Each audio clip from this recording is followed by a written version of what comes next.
morning, everyone. Welcome to Coffee with the Pastor. I'm Pastor John Woodin, and this is a ministry of Hollywood Faith Christian Center in beautiful Hollywood, Florida. We welcome you. Today we're going to start in Joshua chapter 2. It says, "Now Joshua, the son of Nun," that's his father, Nun, N-U-N, sent out 2 men from the acacia grove to spy secretly, saying, "Go view the land, especially Jericho." So they went and came to the house of a harlot. Now, hopefully everybody knows what a harlot is. It is a prostitute named Rahab. And they lodged down. Now, just picture this. Rahab's house is on the city wall. So when you come into the city, the first thing you see is the prostitute's house. Wow. But Rahab hides the spies. Now, this is an interesting thing. This woman then takes the 2 men and she hid them. Now, when the authorities come and says, "Okay, where are they? We know they're here," she tells them they left, that they ran out the gate and they ran up into the hills and you better chase them. Well, they did. Meantime, she goes back upstairs. She's hiding them on the top of the house, and she tells them, "Look, I know what you're doing here." And she said, "I know the Lord has given you the land, that the terror of you has fallen on us, and that all the inhabitants of the land are faint-hearted because of you. For we have heard how the Lord dried up the water of the Red Sea when you came out of Egypt, and how you destroyed other kings." And she says, "Look, when you come here, I'll keep you protected, and I'll lie and say that you weren't here, but you got to come and protect my family." And that's exactly what they did. "And swear by me the Lord," she said, I have shown you kindness, that you will also show kindness to my father's house, to my mother, my brothers, and my sister, all that I have, and deliver me out of our lives from death."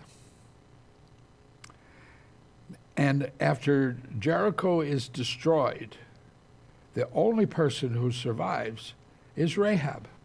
Only Rahab the harlot, Joshua chapter 6, shall live, she and all who are in her house, because she hid the messengers that we sent. It's redemption. God chooses to redeem who he will. You trade something for a new life. Now, let me just tell you what happened to Rahab. Rahab would marry Salmon, who would have a son named Boaz. Sounds familiar, right? Who would marry Ruth, who would have a son named Obed, who would have a son named Jesse, who would have a son named David. Rahab is a Canaanite and a prostitute, and she becomes the great-great-grandmother of King David. Now you talk about, now how about that for redemption? There is a harlot. She marries a respectable man, a Jewish man, and becomes the great-great-grandmother of King David. See, God is able to redeem and change whatever and however he wants to. Remember, Moses is a murderer. Moses is a murderer, and he's raised in the house of Pharaoh as a prince. So he's not like every other Hebrew slave. He was never a slave. He was a prince. But when he learns that he is a Hebrew, he on purpose kills an Egyptian who was beating a Hebrew slave. And so he looked this way and that way. This is Exodus chapter 2. And when he saw no one, he killed the Egyptian and hid him in the sand. And when he went out on the second day, behold, 2 Hebrew men were fighting, and he said to them, "Why are you striking your companion?" And they said, "Who made you prince and judge over us? Do you intend to kill me as you killed the Egyptians?" Now we know that Moses then takes off for the backside of the desert, and he encounters Jethro, his father-in-law, and marries one of his daughters. But in the meantime, Pharaoh is looking for Moses to destroy him because he killed an overseer. So Moses is a murderer. But we know that in Exodus chapter 3 that God appears to Moses in the burning bush. And when Moses goes to investigate and see what's going on, a voice comes from the bush and says, Moses, take off your shoes, for you are standing on holy ground. Moses is about to be redeemed. This murderer, this former prince in the house of Pharaoh, is about to be redeemed as a redeemer of all Israel.